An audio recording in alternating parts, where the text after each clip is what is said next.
Bismillah, walhamdulillah, wassalatu wassalamu ala rasulillah. Ada sebuah kisah yang bisa dipetik ilmu dan hikmah yang disebutkan oleh Al-Hakim dari Abul Abbas Isa bin Muhammad bin Isa At-Tahmani Al-Marwazi. Dia menyebutkan tentang kisah salah seorang perempuan yang bernama Rahmah binti Ibrahim. Rahmah binti Ibrahim, ia adalah salah seorang perempuan yang memiliki suami seorang tukang kayu yang fakir. Penghidupannya berasal dari hasil keahlian tangannya tersebut. Rezekinya ia peroleh per hari. Penghasilannya tidak melebihi dari makanan pokok keluarganya. Rahmah melahirkan beberapa anak. Suatu ketika Al-Aqta', yaitu raja orang-orang kafir Turki, di masa itu datang menyerbu daerah tersebut. Ia menyeberangi sungai ketika airnya membeku bersama sekitar 3.000 pasukan penunggang kuda. Orang Khwarizm menyebutnya Kasra. Abul Abbas berkata, Al-Aqta' ini adalah seorang kafir yang sangat zalim, sangat benci dan memusuhi kaum muslimin. Ia sering mencelakai kaum muslimin di daerah-daerah perbatasan dan berkali-kali menyerbu penduduk Khwarizm sehingga menawan, membunuh, dan menyerang kaum muslimin. Para penguasa di Khurasan sering bersikap baik kepada Al-Aqta' ini dan penguasa-penguasa kafir semacamnya untuk mencegah serangan-serangan mereka terhadap rakyat dan menyelamatkan darah kaum muslimin. Untuk itu, mereka mengirimkan ke masing-masing penguasa kafir tersebut harta benda, barang-barang, dan berbagai macam pakaian mewah. Ternyata Al-Aqta' ini suatu ketika di salah satu tahun tersinggung dan marah terhadap sultan kaum muslimin. Aku tidak tahu kenapa Al-Aqta' marah. Apakah ia menganggap hadiah-hadiah terlambat dikirimkan kepadanya dari waktunya, ataukah ia menganggap apa yang dikirim sultan kepadanya terlalu sedikit dibanding dengan apa yang dikirimkan kepada raja-raja kafir lainnya. Maka Al-Aqta' datang dengan pasukannya.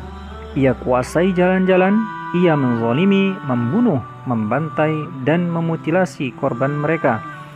Maka saat itu pasukan berkuda di Khwarizm tidak mampu menghalaunya.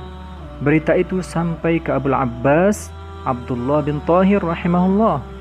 Beliau langsung mengirim 4 panglima perangnya, yaitu Tahir bin Ibrahim bin Mudrik, Ya'qub bin Mansur bin Talha, Mikal Maula Tahir, dan Harun al-Ayyab. Abdullah bin Tahir memenuhi daerah tersebut dengan pasukan dan perlengkapan senjata dan membagi mereka menjadi 4 pasukan, lalu menempatkan masing-masing di setiap seperempat daerah tersebut, sehingga mereka berhasil melindungi daerah tersebut dengan kehendak Allah Subhanahu wa Ta'ala. Kemudian lembah Jayhun yang ada di puncak sungai Balkh membeku ketika dingin sangat kuat. Lembah Jayhun adalah lembah yang luas, meluber ke sekelilingnya dan sangat berbahaya. Jika pasang maka lebarnya sekitar 1 farsakh, dan ketika membeku ia tertutup. Maka tidak diperoleh air di sana hingga digali seperti menggali sumur di kawasan bebatuan. Aku pernah melihat air yang membeku tebalnya 10 jengkal. Aku juga mendengar berita bahwa dahulu tebalnya lebih dari 20 jengkal. Ketika tertutup, maka bagian yang membeku menjadi jembatan untuk penduduk daerah-daerah tersebut yang dilewati oleh rombongan pasukan perang, kendaraan-kendaraan yang beroda, dan para musafir yang berlalu lalang. Maka tersambunglah antara 2 tepi lembah. Kadang masa membeku itu berlangsung 120 hari, dan ketika dingin berkurang di tahun tertentu. Maka masa beku itu berlangsung 70 hari hingga sekitar 3 bulan. Kemudian perempuan itu, yaitu Rahmah, berkata, ketika lembah Jayhun membeku, maka penguasa kafir tersebut menyeberang dengan rombongan berkudanya menuju ke pintu benteng. Orang-orang telah berlindung di dalam benteng dan membawa serta barang-barang mereka. Lalu di pagi harinya orang-orang kafir menyerang kaum muslimin dan mencelakai mereka. Dan terkepunglah kaum muslimin di daerah tersebut.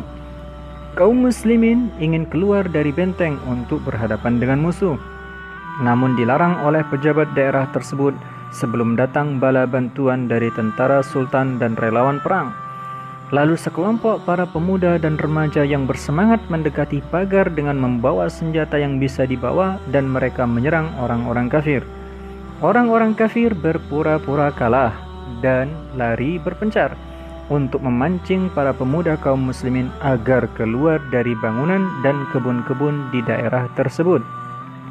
Maka ketika para pemuda itu sudah berada di luar bangunan, pasukan Turki kafir tersebut menyerang balik dan kaum muslimin berada di posisi yang dikelilingi oleh mereka. Lalu para pemuda itu membuat benteng pertahanan dan menjadikan pelindung yang mengelilingi mereka dan berperang di balik pelindung tersebut. Terputuslah hubungan mereka dengan benteng di dalam daerah tersebut dan bantuan tidak datang. Maka mereka berperang sekuat tenaga dan mereka tetap teguh di medan peperangan hingga tali panah terputus dan busurnya patah. Mereka kelelahan, lapar, dan haus pun menyerang. Sebagian besar dari mereka gugur dan yang tersisa terluka parah. Ketika malam tiba, kedua belah pihak yang berperang menghentikan peperangan. Perempuan itu yaitu Rahmah berkata, saat penguasa kafir tersebut menyeberangi lembah yang membeku, dinyalakan api di menara sehingga sampailah berita ke Jurjaniyah, sebuah kota besar di ujung Khwarizm. Ketika itu Mikal Maula Tahir, salah seorang dari 4 panglima perang, sedang berada di kamp pasukannya. Maka ia bergerak cepat menuju ke daerah yang diserang orang-orang kafir tersebut karena kewibawaan Gubernur Abul Abbas Abdullah bin Tahir rahimahullah. Beliau menempuh jarak dengan cepat ke Hazarazm dalam sehari semalam 40 farsah dengan ukuran farsah Khwarizm yang lebih jauh dari ukuran farsah Khurasan. Pasukan kafir tersebut di pagi-pagi betul ingin cepat menyelesaikan peperangan dengan sekelompok pemuda kaum muslimin. Di saat mereka melakukan itu, terlihat bendera-bendera hitam terangkat dan mereka mendengar suara-suara gendang besar.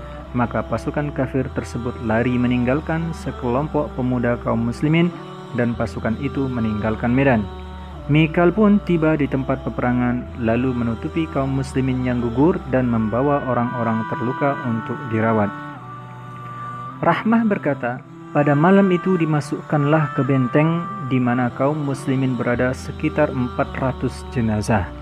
Tidak ada satupun keluarga di daerah itu kecuali ada anggotanya yang terbunuh. Musibah melanda daerah kami, tangisan terdengar dari semua penjuru. Perempuan itu berkata, yaitu Rahmah, suamiku tergeletak di hadapanku dalam keadaan gugur. Maka kesedihan dan kegundahan menyelimutiku, seperti layaknya perempuan muda yang sangat bersedih ketika ditinggal mati suaminya, bapak dari anak-anaknya, dan kami memang memiliki anak-anak kecil yang butuh untuk dinafkahi. Rahmah berkata, maka berkumpullah kerabat-kerabatku yang perempuan dan tetangga-tetangga menangis bersamaku, dan datanglah anak-anak kami yang masih kecil dan tidak memahami apa yang terjadi. Mereka meminta roti dan aku tidak memiliki apa yang mereka minta. Aku sangat bersedih dengan keadaan ini. Lalu aku mendengar azan maghrib. Aku langsung meringankan kesedihanku dengan sholat. Aku melakukan sholat beberapa rakaat. Saat aku bersujud, aku berdoa dengan penuh kesungguhan kepada Allah, memohon agar diberikan kesabaran dan agar mengganti keyatiman anak-anakku dengan kebaikan. Aku tertidur dalam sujudku. Dalam mimpi, aku melihat seakan aku berada di sebuah tanah yang sulit untuk dilalui, yang berbatu. Aku mencari-cari suamiku. Tiba-tiba ada seorang memanggilku, wahai perempuan yang mulia, kemana engkau hendak pergi? Aku menjawab, aku sedang mencari suamiku. Orang tersebut berkata, ambillah jalan ke kanan. Lalu aku pun berjalan ke arah kanan. Maka nampaklah di depanku hamparan tanah yang subur dan hijau. Di sana terdapat istana-istana dan bangunan-bangunan yang tidak bisa aku gambarkan. Aku belum pernah melihat seperti itu. Ada sungai-sungai yang airnya berjalan di atas permukaan tanah tanpa ada parit-parit yang dialirinya, dan tidak terlihat tepi-tepinya. Sampailah aku di dekat sekelompok orang-orang yang duduk membentuk lingkaran-lingkaran, memakai pakaian-pakaian hijau dan wajah yang berseri-seri. Ternyata mereka adalah orang-orang yang baru saja gugur di medan perang. Mereka sedang makan-makan dari makanan di depan mereka. Lalu aku berjalan di antara mereka, menyisir tempat itu dan mengamati wajah mereka untuk mencari suamiku agar ia bisa melihatku. Tiba-tiba ia memanggil, "Wahai Rahmah, wahai Rahmah." Maka aku menuju ke arah suara tersebut. Ternyata keadaan sama dengan orang-orang yang gugur syahid yang telah aku saksikan. Wajahnya bagaikan bulan di malam purnama. Dia sedang makan bersama teman-temannya yang gugur bersamanya dalam peperangan hari itu. Lalu ia berkata kepada kawan-kawannya, "Perempuan yang sedang bersedih ini, yaitu Rahmah, tengah kelaparan hari ini. Apakah kalian mengizinkanku untuk memberinya sesuatu agar ia makan?" Lalu mereka mengizinkannya. Kemudian suamiku memberiku seiris roti. Rahmah berkata, "Aku tahu persis saat itu bahwa itu adalah roti. Tetapi aku tidak tahu bagaimana roti itu dibuat. Roti itu lebih putih dari salju dan susu, lebih manis dari madu dan gula, dan lebih lunak dari mentega dan margarin. Aku memakannya. Ketika makanan itu sudah berada di dalam perutku, suamiku berkata, 'Pergilah, semoga Allah mencukupi urusan makan dan minummu selama engkau hidup di dunia.' Aku terjaga dari tidurku dalam keadaan kenyang dan tidak haus sama sekali dan tidak membutuhkan makanan atau minuman sama sekali.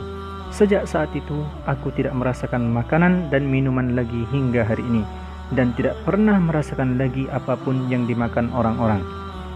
Abul Abbas berkata, "Perempuan tersebut terkadang hadir bersama kami ketika kami sedang makan, maka ia menjauh dari kami dan menutup hidungnya. Ia mengatakan terganggu dengan bau makanan. Aku bertanya kepadanya, 'Apakah kamu makan sesuatu atau minum sesuatu selain air sebagai pengganti air?' Ia menjawab, 'Tidak.' Aku bertanya kembali, 'Apakah ia keluar angin atau buang air kecil atau buang air besar seperti biasa keluar dari orang?' Ia menjawab, 'Tidak. Tidak pernah keluar lagi darinya hal itu sejak hari itu.' Aku bertanya, 'Bagaimana tentang haid?' Saya mengira sepertinya ia menjawab,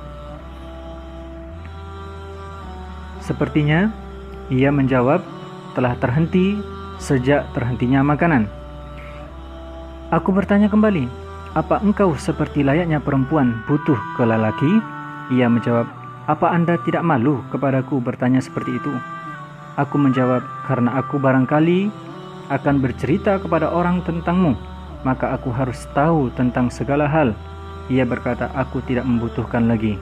Aku bertanya lagi, 'Apakah engkau tidur?' Ia menjawab, 'Iya, tidur yang nyenyak.' Aku bertanya lagi, 'Apa yang engkau lihat dalam mimpi?' Ia menjawab, 'Seperti yang kalian lihat.' Aku bertanya lagi, 'Apakah engkau merasakan lemah di badan karena tidak makan?' Ia menjawab, 'Aku tidak pernah merasakan lapar sejak makan roti dalam mimpi hari itu.' Perempuan itu menerima sedekah. Maka aku bertanya kepadanya, 'Apa yang kamu perbuat terhadap sedekah yang kau terima?' Ia menjawab, 'Aku belikan pakaian untuk diriku dan anakku.' Aku bertanya lagi, 'Apakah engkau merasakan dingin dan tersengat panas?' Ia menjawab, 'Iya.' Ya. Aku bertanya lagi, 'Apakah engkau merasakan letih dan capek ketika berjalan?'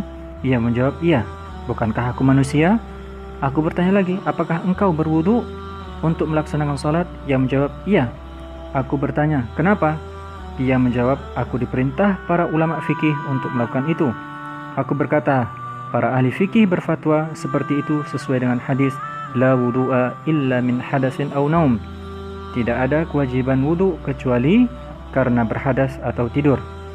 Perempuan itu menuturkan kepadaku bahwa perutnya menempel ke punggungnya. Maka aku perintahkan salah seorang perempuan agar membuktikan itu. Ternyata perut perempuan itu seperti yang dikatakan. Ia mengikatkan ke perutnya kantong berisi kapas agar punggungnya tidak membungkuk ketika berjalan. Kemudian Abul Abbas Isa dari waktu itu ke waktu sering mengunjungi Hazarazm setiap 2 atau 3 tahun. Perempuan itu juga menemuiku, lalu aku kembali bertanya kepadanya, maka ia menjawab dengan jawaban yang sama, tidak menambah dan tidak mengurangi. Kisah ini menunjukkan bahwa tidak ada hubungan yang lazim atau pasti berlaku secara akal antara tidak makan dengan sakit, tidak sehat dan robohnya fisik seseorang. Demikian pula semua sebab adi dalam kebiasaan sehari-hari secara akal sah jika akibatnya tidak muncul, dan bahwa segala sesuatu terjadi dengan kehendak Allah Subhanahu wa taala. Kisah ini juga menunjukkan bahwa orang-orang yang gugur syahid memiliki kehidupan tertentu di alam barzakh. Maha suci Allah Subhanahu wa taala yang maha kuasa atas segala sesuatu.